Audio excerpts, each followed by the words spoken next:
Welcome to another episode of Jack Skyblue Reviews, and today's episode is gonna be different, as in that this will be the last episode of this series. Why am I done with this show? Well, I got 10 reasons why, and I will elaborate on them by making this a ranking video. So, here goes nothing. Number 10. Did I do the reviewing on this show, or was I about to get lost in character? Let's get real here. That's definitely one notable issue, and it's an inconsistency through and through. One problem with that is that I did get over the top during filming sometimes, without even being aware of it. While I've eventually stopped getting too emotional in later episodes, there were still some moments where I was close to turn into my character Zack from movie rehab. Hello and welcome to another new episode of Jack Skyblue Reviews. Welcome to Jack Skyblue Reviews, which also included certain colorful vocabularies that we'll get to in a later entry. I need to get closer to myself again, and continuing this show simply won't cut it. Number 9. Being too much of a fanboy, or other times being too disproportionately angry towards movies. Oh yes. This also falls back to my previous point of me getting lost in character because it can also come across as too cartoonish. This show was primarily intended to give my thoughts just as myself, which also meant being as professional as possible. Unfortunately, I often succumb to unleash unwarranted anger towards movies, like with my review of Transformers: Age of Extinction. Okay, before I start the review, let me just tell you what I think of the previous live-action movies.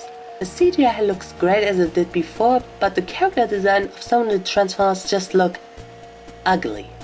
Then we have god-awful comic relief everywhere, with some of them even being racially insensitive. It's really degrading towards women, and Shia LaBeouf's character, while actually being likable in the first movie, got his entire charisma sucked out of this movie. He doesn't have the balls to tell his hot girlfriend, who by the way is played by Megan Fox of all people, that he loves her, yet doesn't mind to flirt with another woman.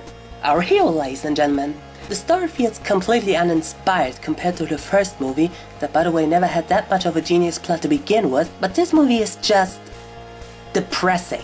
Just about everything. It's shot in a dark and colorless way, the visual effects, while looking great to a certain extent, are unpleasant design choices, and the worst thing is that they can't even keep the serious tone it's going for, because it painfully tries to shoehorn in some unfunny jokes, which makes this movie even more depressing, because it's even more inconsistent than the second movie, and that, my dear friends, is saying a lot. Megan Fox's character also got written out of this movie, and the only explanation that this movie gives is that they ended their relationship, which again doesn't make any lick of sense considering how they both confessed a lot for each other at the end of the second movie. Or in other words, this movie has no heart. This movie is full of shit. Then there were times where I was kissing the butts of movies that I would eventually view more with a critical eye, like my review of Noah. This movie might not be as perfect as The Fountain, but it's still a solid masterpiece with an interesting execution and idea. I like to say it again. Great cast, terrific acting, very suspenseful moments, intensely done drama, almost cried in a couple of scenes, and it might not be the movie that a big amount of people will love. In fact, there'll be enough people who are going to hate it. But this movie was, in my honest opinion, a great standalone movie for which you might just need to forget that it actually does based on the Bible. I hope you get from where I'm coming from by having this opinion, and if you're going to watch Noah, then I hope that you appreciate this movie at least from what it could have been. Captain America: The Winter Soldier. This movie makes me more interested about recent policy than anything you try to learn in school these days. Character 2 won't make you forget about the interesting topics it tries to tell, and for being a blockbuster that just wants to entertain us at the same time, this is one of the few movies that actually can pull this off. Final verdict? Captain America: The Winter Soldier is a superior sequel to an already great movie, and it makes me want to see more. Or Cinderella. This movie just blew me away, because this is the best Cinderella movie I've ever seen. But I go even further. As far as fairy tale movies are going, it's also one of the best fairy tale movies I've ever seen. So magic does exist after all. I'm aware that this movie is probably intended for a female audience, and yet a man like me still loved this movie. But that's probably just because I'm a hopeless romantic. Final verdict? This movie is one defining example that Disney hasn't lost its magic, and I just love this movie. I mean, I still enjoy at least 2 of those films, but a 10 out of 10 is a bit over the top, and the same also goes for the other 2 movies. This is a complete first impression that we just got back from seeing the movie, and we've been trying to do some more of these. But when I saw Terminator Salvation, I don't remember what I said about that, but that was a first impression kind of review too. Mm-hmm. And I watched all the movies again recently, and 1 and 2 are still amazing. They hold up so well. What James means... sorry. Basically, just what I'm getting at is that your opinion changes too. So it's like, I don't really know what to say about this one right now, because I'm probably going to change my mind.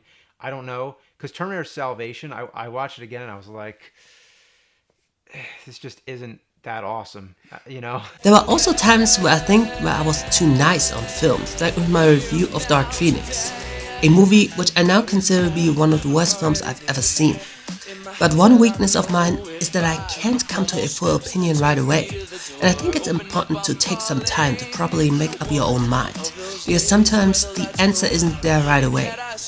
Thankfully, that got better later on, after ditching the rating system, while also making it clear that any recent movie review would be a first impression, to ensure people that my opinions could always change over time.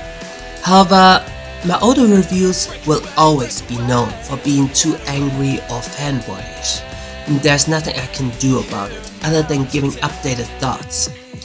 It was just painfully clear that I was very inexperienced in the review scene.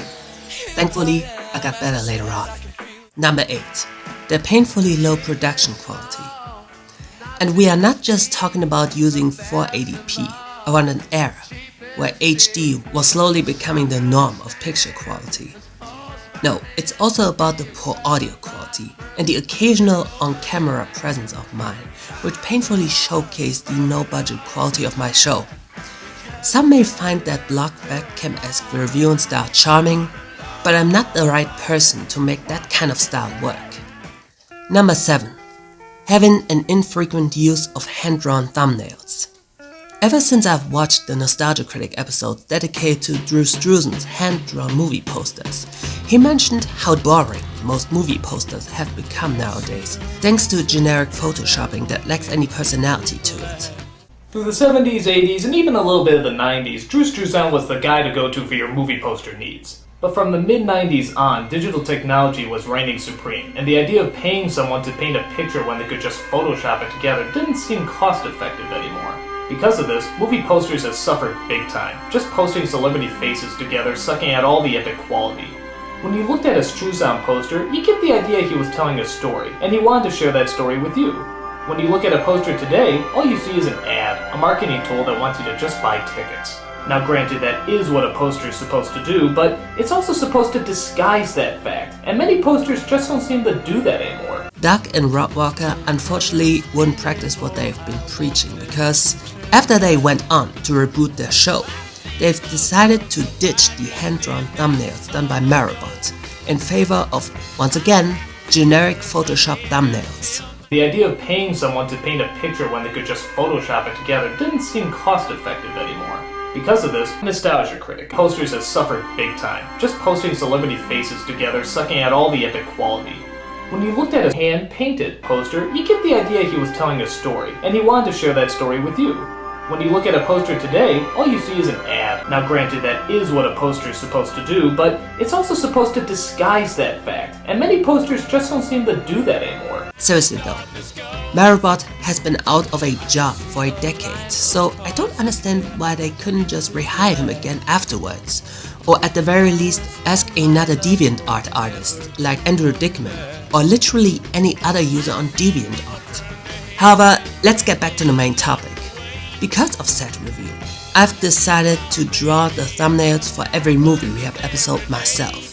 Note how I've said Movie Rehab, and not every other video besides it, because that's how it went down for several years, which was up until 2015 or 2016, where I would replace the older thumbnails of Trader Jailer and Jack Skyblue Reviews with my hand-drawn pictures, and use newer ones for later episodes as well. So far, so good. However, I only did that for some episodes and not for others, and that is very inconsistent, and I need to finish drawing them in the near future. Let's just move on to the next entry. Number 6. The on-again, off-again appearance of the rating system. What did I just say in the previous entry again? Thankfully, that got better later on, after ditching the rating system, while also making it clear that any recent movie review would be a first impression to ensure people that my opinions could always change over time. Why yes, this is indeed true. Unfortunately, there were still some problems. For example, my food-themed reviews would bring back the rating system, and that by itself was a terrible idea, because honestly, I think it's impossible to give food of all things a proper score. At least to me, because giving some Oreo cookies a 10 out of 10 would suggest that I want to eat them all day every day. And no, I really don't. It doesn't matter how delicious certain candies are, I still love to eat different sweets from time to time. Besides, there's usually just 2 ways one can rate food. You either like it or you don't. So yeah, adding a rating system for my food-themed reviews was a terrible mistake, and on top of that, despite my not having a rating system for recent theatrical outputs, I still used it in my Indiana Jones themed episode.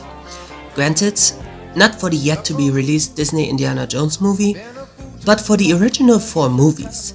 And while I do think that the episode itself turned out to be great, in fact, it's probably one of the best JSR episodes I've ever made, it does feel strange to have yet another episode with a rating system, despite that aspect being absent in most of my other videos. Inconsistencies. It's something that we'll get to talk about more often in this video. Number 5. The non-existent age demographic. The earlier episodes of Jack Skyblue Reviews occasionally featured some explicit swearing. Oh, and that might be a small nitpick, but why the fuck is he smoking a cigar? This movie is fucking awesome. That twist was so fucking awesome. That series is beyond fucking awesome. And later around 2018, I've abandoned it altogether. Well, with the exception of the MCU Thor video. I used to think that my life was a tragedy. But now I realize it's a fucking comedy. To my defense, the swearing came from the clip, not from me. Anyway, this is also a problem with my earlier movie rehab episodes as well. It contained explicit swearing for over 13 episodes. What the fuck? Can you finally choose the fucking gravity, please? Going to work and what the fuck? Hey, inner voice, shut the fuck up. And they all lived happily fucking ever after. Was Eddie Murphy on vacation while shooting this fucking scene? They had to shoot this scene with Murphy on a blue screen? A fucking blue screen! Fuck you, fuck you, fuck you, fuck you, fuck this thing! Fuck this thing! This is so fucking obvious to you! And that is all you need to know, so please shut the fuck up. What the fuck? And it fucking works! I'm usually not saying this, but fuck the waiting. We gotta bring this fucker down. You know what? You're right. Fuck this place and... You know what? Fuck you, Merton. Why don't you just grow a fucking backbone? And once episode 14, a review of the movie Dracula 2000, which was also an episode that was released back in 2018, came out, the only time one would hear explicit language on that show would be from a clip or whatever movie I reviewed, or just from anything other than my own work. Okay, so I intended to make this show, as well as other shows of mine, except for Nudie Rehab of course, more family friendly, or at least teenager friendly. So far, so good. However, you would hardly ever see a TV show pulling that stunt.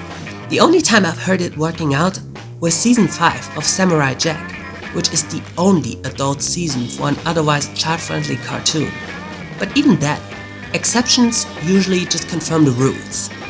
That do-over of mine proudly drew away half of the age demographic by the sudden change of language, and as a result, neither age demographic has any interest in watching my reviews on this show, period. Number 4. Is this show about movies or what? Back when Jack Skyblue Reviews premiered, anything I was reviewing turned out to be a theatrical movie. At one point of time, however, I also decided to review other mediums and occasionally some food I've never tried before. Doesn't sound too bad at first. However, I would also do an episode dedicated to the 10th year anniversary of the Irate Gamer Show, which I will say is a great video that slowly hinted at the improvement of my content. Nevertheless, when has there ever been a hint that this was a show where I would critique literally anything I felt like reviewing? I mean, granted, the title of the show didn't scream movie review right away. However, this show was, for a long time, mostly known for its theatrical reviews only, and all that other stuff just completely came out of nowhere. Once again, these episodes aren't necessarily bad, but it makes you wonder why I didn't review theatrical movies more frequently over time. Well, the reason for that was that I didn't spend enough time going to movie theaters as often as I wanted to, so I had to fill out the empty void during the time I didn't review theatrical movies. A show that was once primarily intended for movie reviews ended up becoming a mishmash of an uneven mess. Oh, and speaking of which, this, amongst other problems, all culminated with number 3. The inconsistent style and structure. Yep, inconsistencies were all over the place. Was this show all about straight up reviewing, or was I also trying to add comedy to it? One episode had me appearing on screen, and others were just me doing voiceovers with pictures or other times clips played over them. As mentioned in a previous entry, sometimes the thumbnails were hand-drawn and other times they weren't. And again, rating system on, rating system off, and then on again. Some movie reviews were split into spoiler and spoiler-free sections, and others were completely spoiler-free. One could make the argument that these inconsistencies made each episode unique on their own, but as for me, I think it made some episodes look worse than others. Number 2. The uneven quality. Or in this case, some episodes were well made, while others weren't. I also rushed out some episodes to coincide them with the time that these films came out in theaters. Fun fact, back in 2020, I made myself the promise to go to movie theaters more often than ever before, but it wasn't possible at the time. Same goes for 2021. But thankfully, 2022 has finally given me the opportunity to watch movies more often, meaning that I finally made my New Year's resolution of 2020 come true, which let me give you a friendly advice. New Year's resolutions can work, as long as you don't demand to accomplish something that is too ambitious for your own good. Just keep it simple, and you will have an easier time following your plans through. Back to topic. My attempts of adding new gimmicks to each episode, like doing an Irate Gamer anniversary video, reviewing a trailer for a show that eventually threw away most people's wishes for a Man of Steel prequel, reviewing food. Again, all of that sounds unique and interesting enough, but the quality of each of these episodes also heavily varied for better or worse. Some of them were very ambitious with a written script, or more simplistic without using a script at all. The main issue came from the lack of proper direction, which has turned the show itself into an unfocused mess with a few hidden gems in between. So yeah, there's nothing more to say on that subject matter, so let's just get to number 1 to learn about the reason of all reasons.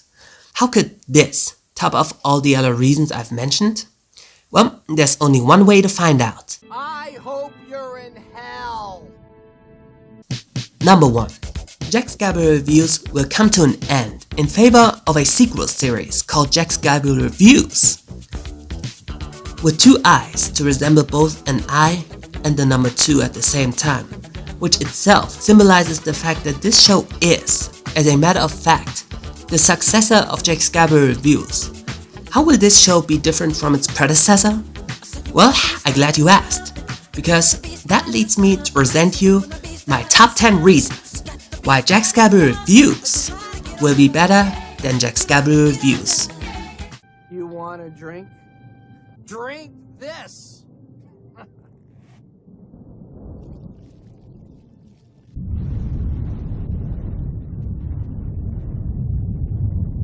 Number 10. This show is about a reviewer being true to himself. No over-exaggerated rants, no over-reliance on jokes. The man you'll come across on this show will 100% be my very own self, and not an odd cross between me and one of my reviewing personas. This way, it will be easier to establish the core premise of that show being grounded on reality, not fiction.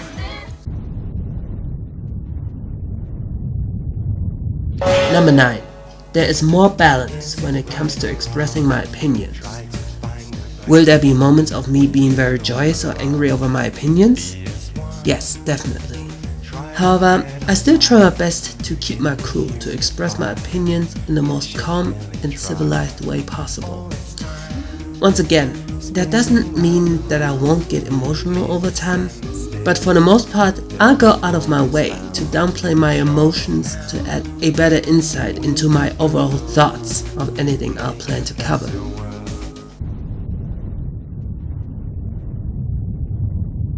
Number 8. The production quality will get a full upgrade. What does that mean? The upcoming show will feature a backdrop, a table in front of me, and not to mention decent lighting. I mean, I've been a reviewer since 2012. Movie Rehab debuted around late March 2013, and I really want my recent output to look as professional as possible while giving it a look that might add somewhat of a low-budget charm to the upcoming show.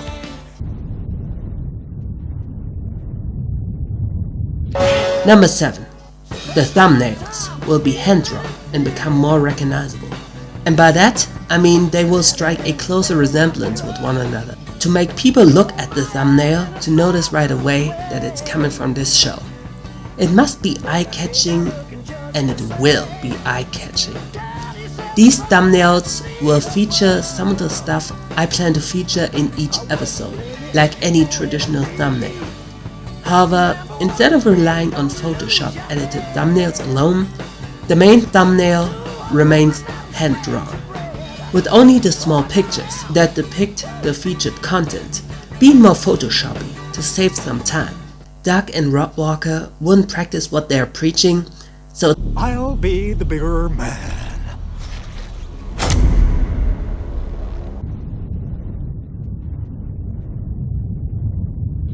Number 6. The rating system will only ever be used for special episodes or works from the past, because having a rating system for currently released movies has always ended with disastrous results. Special episodes with all sorts of content, which might as well be work from the past, is much easier to judge than present-day output. Hype can blind people's perception, and I'm not going to pretend that it didn't happen to me in the past. So I just want to avoid giving an embarrassingly high or low rating for whatever new movie is coming out soon. I think that's the best way to make it work.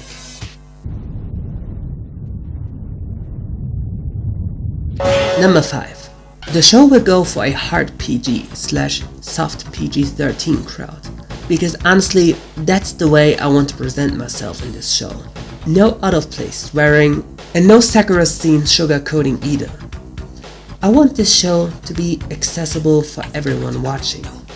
The kind of show that parents can watch with their children, or that each of them can watch separately at any time, while occasionally spewing out some words that parents might frown upon without actually traumatizing their children. If anyone has a problem with that, then stop bitching around, because it makes you look like an ass. Otherwise, go to hell. Those 3 words are allowed to be used on free-to-air TV channels, and that's the direction I'll be heading towards as far as bad language is concerned. Using the word sex and sexy is okay as well, but I can guarantee you that there's no obscenity to be found on that series. It's a family show after all, with some occasional parental bonus thrown around here and there. Number 4. This show will contain different sections covering several mediums: movie reviews, TV episode reviews, TV show reviews, literature reviews, review show reviews, internet reviews, album reviews, song reviews, video game reviews, but it goes beyond reviewing. I would also like to cover topics in general, like defending specific moments in stories or characters, or even criticizing what most people love, or praising what most people hate. Heck, maybe even criticizing what I love to showcase how certain things can still be great despite, or perhaps even because of these imperfections. That's what reviewing is all about.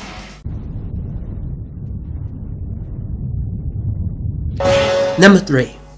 This show will remain consistent in its style and structure. Aside from occasional special episodes, like for example the year's end videos dedicated to every movie I've currently reviewed first impression wise, these videos are going to be divided by these specific sections. Me giving first impression reviews on various recent films. After that, I'll be reviewing movies from the past. Then I'll be covering some random medium or alternately a random topic worthy of discussion. Then I'll be talking about upcoming movies and what my expectations are. Then at the end, I'll close the episode with a music video from the soundtrack of whatever movie I have covered. As long as YouTube won't block me from doing this, that is.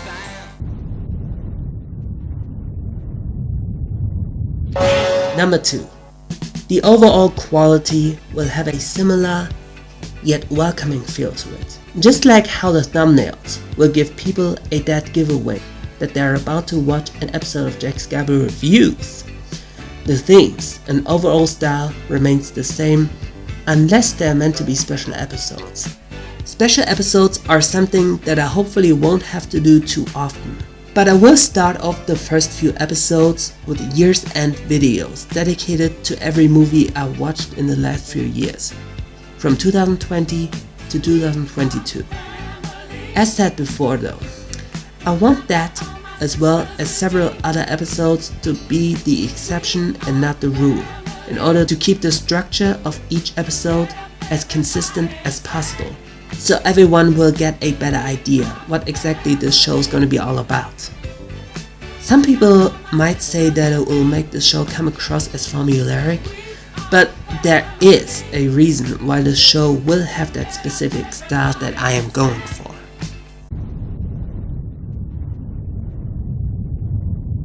Number 1. This show will invoke 80s, 90s and 2000s nostalgia. I am very attached to all these aforementioned decades, and I want to recapture the essence of what made that style these older talking reviewing shows so much fun to begin with.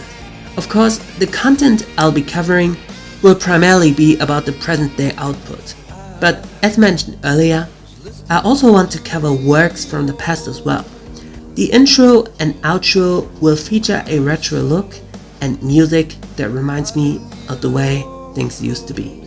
Don't worry people, I'm not one of those old geezers who thinks that literally everything about the past used to be better. We have come very far in regards of technology, medicine, human society, and so on and so forth. It's just the style and maybe the structure that is kept in a retro fashion. But at its core, the show itself keeps on moving forward, and I am very excited to see where this journey will lead me in the near future. And I'm afraid we've reached the end of the video. Jack Skyblue Reviews certainly had its ups and downs, and it's interesting to rewatch some older episodes to see how far I've come as a reviewer. This show had a long run, and it's somewhat sad to see that it's over now, but I think it's also important for me to take my next step moving forward, so I can finally reach out for the stars and find my true potential as a reviewer. And I'll see you on the other side.